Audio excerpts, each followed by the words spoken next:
Welcome back to the 75-gallon rimless mixed reef aquarium. On this update, just wanted to touch on a couple things. Water movement in the tank,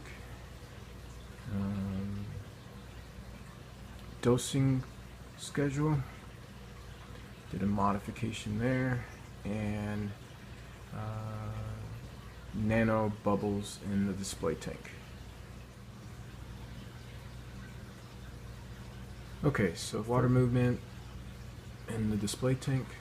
So I've determined that with all the rock work, especially with the new additions of 7 pieces of Fiji, dry, dead, live rock,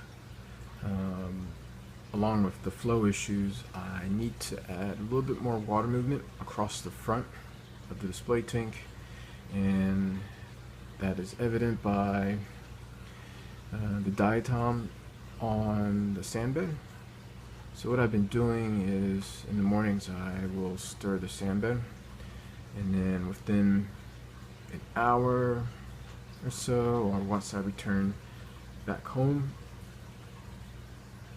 the sand bed has turned a brownish color due to lack of flow.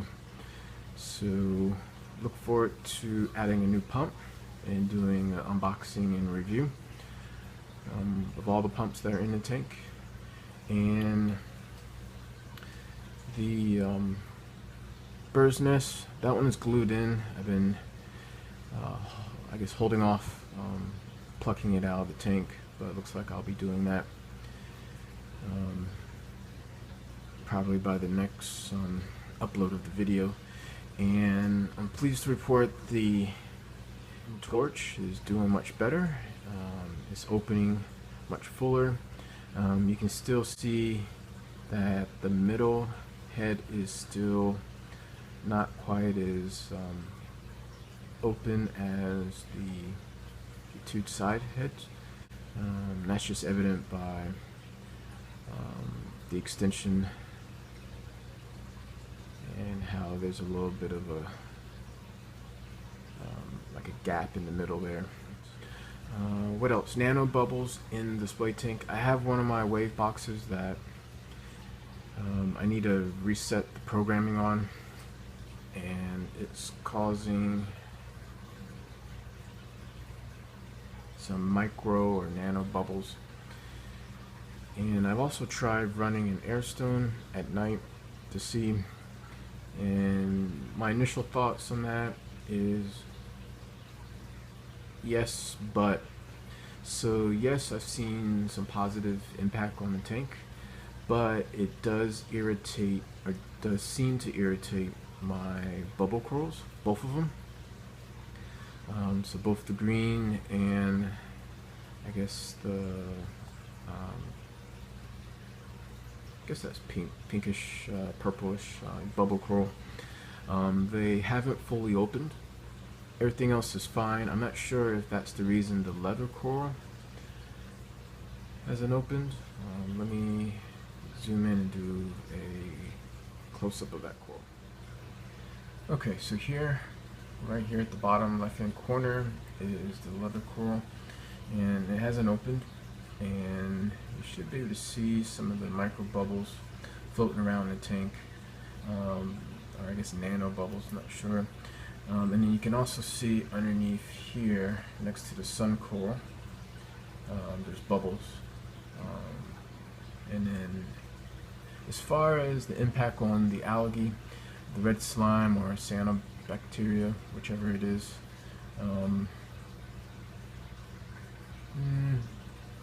I want to say the dosing of roughly 8 mils of hydrogen peroxide every other day has put a little bit of a dent in the algae on the rocks there.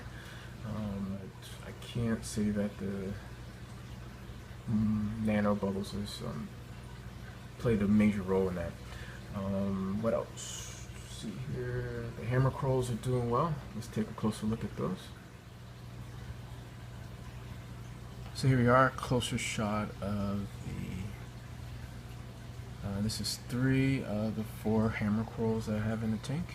and the green one, and then below that you have the purple and green, which is more of the neon, a bright neon green, and then there is a purple hammer to the right.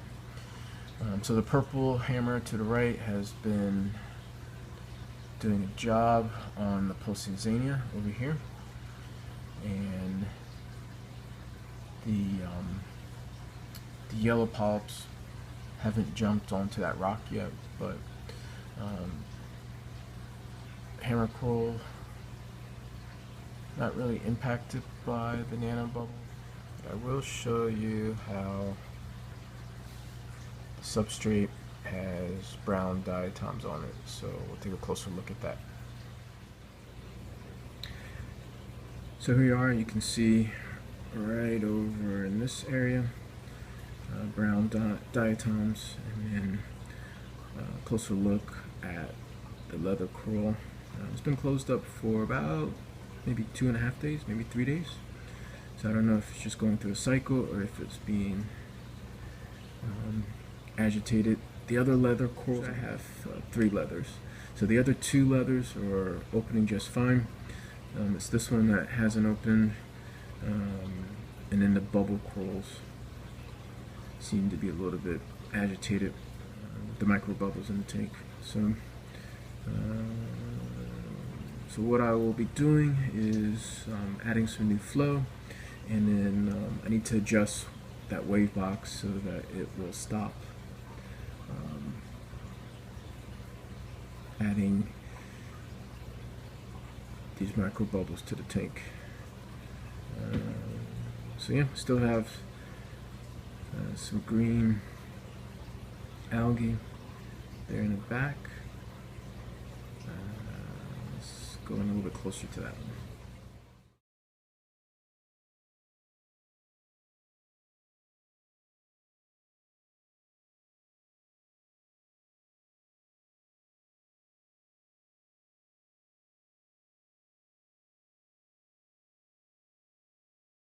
Close up of the Bam Bams and the orange and green for Recordia, Florida, and then still struggling with some bubble algae in the back there, and on this rock. I'm hoping that the green star polyps, well, I know the green star polyps will bulldoze the bubble algae that's showing up here on the right hand side on that piece. It's just a matter of time, and we will keep an eye on it from there. Alright, thanks for watching. Welcome new subscribers, and stay tuned for more updates.